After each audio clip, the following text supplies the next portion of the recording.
For more on the win over Michigan today in the Big Ten semifinals, we now bring in Matty Ice from 97.1 The Fan. So first off, your general reaction watching the Buckeyes squeak one out today against the Maize and Blue. Another nail-biter, right? An absolute nail-biter again for Chris Holtmann and his squad. And we've seen this within the Big Ten tournament to where they've had leads going in to the second half, late in the second half, and for whatever reason, they've allowed teams to eat away at their leads that seem to be fairly comfortable. But we've seen, for whatever reason, they don't want to shut the door. But the end result is exactly what we wanted, and they're moving on. Okay, so to me, that's the story of the Big Ten tournament, is building the lead and giving it away 3 straight games. So are you encouraged that they keep finding a way to win, or are you discouraged thinking, look, you can't do this through a full bracket next week and get away with this stuff? I'm encouraged, and here's why I'm encouraged. This is the best conference in college basketball this season, and you're going to run up against some tremendous challenges, and they already have run into some tremendous challenges so far in this tournament, and other teams are going to get theirs. They absolutely are going to get theirs, but I love the way we saw Ohio State punch back in the second half with Dwayne and EJ making clutch bucket after clutch bucket. Then we got into a time where we had the turnovers there with 3 straight turnovers, but they found a way. And that's all you can ask for, because Dickinson and Juwan Howard and his squad, they got dudes over there. So they are going to find a way to get buckets. But at the end of the day, I'm keeping a kind of wide view of what I think this Ohio State team can do. And what I've seen through a couple rounds of the Big Ten tournament still makes me feel good about what they can accomplish in late March.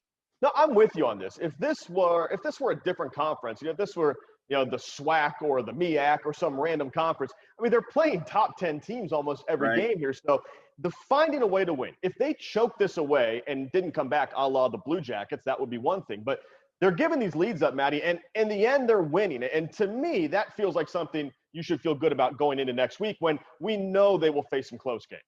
That's it, because you can look at some of the other top teams around the conferences. You look at a Gonzaga, how much resistance have they received throughout their entire year? The Big 12 is a team that's been hot as of late. But top to bottom, when you look at whether it's an Ohio State, a Michigan, and Illinois, when you run into those teams time and time again throughout a season, that's only going to make you better. And that's why I love what they've been able to do down in Indianapolis. You get off that losing streak the way they ended their regular season. You get back into a nice mental spot, right, where you've taken down some really good teams. And that's what it should be all about. We can nitpick how they've gone about things late, and absolutely that should be the case. But you walk out of Indy today with a win, and you're playing for a title tomorrow, and that's what it's all about this time of year. Dwayne Washington Jr. with 24 points today. He went over the 1,000 career mark. He's the 59th Buckeye to reach that milestone. I feel like he's going to go down as an underrated Buckeye, because sometimes you get the reputation as a chucker and a guy who loves to take shots. But I'll tell you what, in March, when everyone's looking around and the shot clock's winding down, I don't mind a guy who's fearless when that clock winds down. That's it. To me, you talk about a 3-level scorer, a guy when the shot clock is down to 5, all of those scenarios you and I ran through as kids in the driveway, counting down 3, 2, 1. Like, he is the guy. I'm absolutely with you on that, because we saw what he can do. You can heat him up, he can get going, and he can put a squad on his back. And that's what happened in the second half, because in the first half today, struggling a little bit, going into the locker room. But he's a guy that's confident, and I have to believe Coach Holtmann and his teammates are confident in him, and we saw him thriving in those moments, whether it's 3-point shots, getting to the rack, in the mid-range. Dwayne Washington offers a lot in his offensive bag, and it was absolutely needed today, something that we've seen from him throughout an entire season. But in these moments when you need your best players to step up, he delivered the goods today. The other best player to step up, EJ Lidell with 18 points today. We saw the potential last year. We knew he could be something better, but man, consistency, Matty. I mean, every single game he brings it for this team. What have you seen out of EJ Lidell?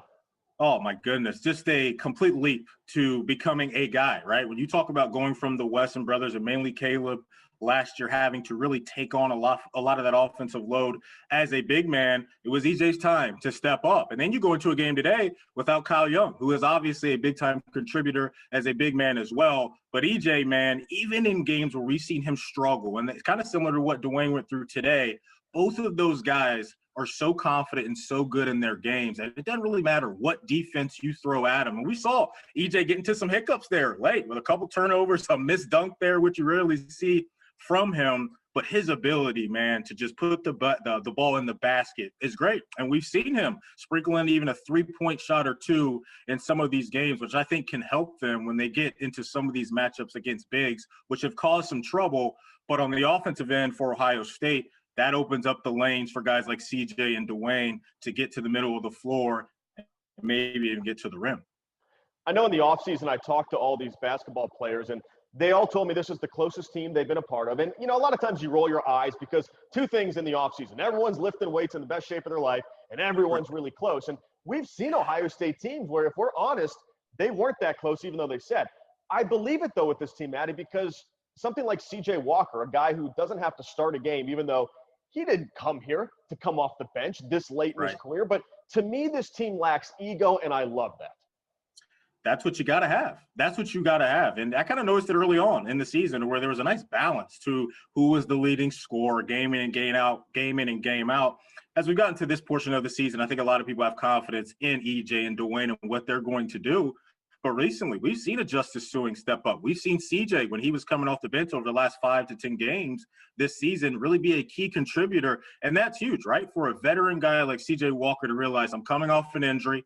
The team has it rolling here. They've got a groove. Let me step into this role, and I can still find a way, is absolutely big. So the physical stuff's all there for them. When you talk about things from the neck up and how you get along as a team, that is big in these moments. And when things get tight, like the way they did today, you got to be able to look your guys in the eye and say, we're good. Let's slow down, take a deep breath, and we can still get to the result that we want to get to. Okay, I'll get you out on this one. I want to talk about NCAA tournament seeding. We don't know if the Buckeyes are going to win the Big Ten championship tomorrow.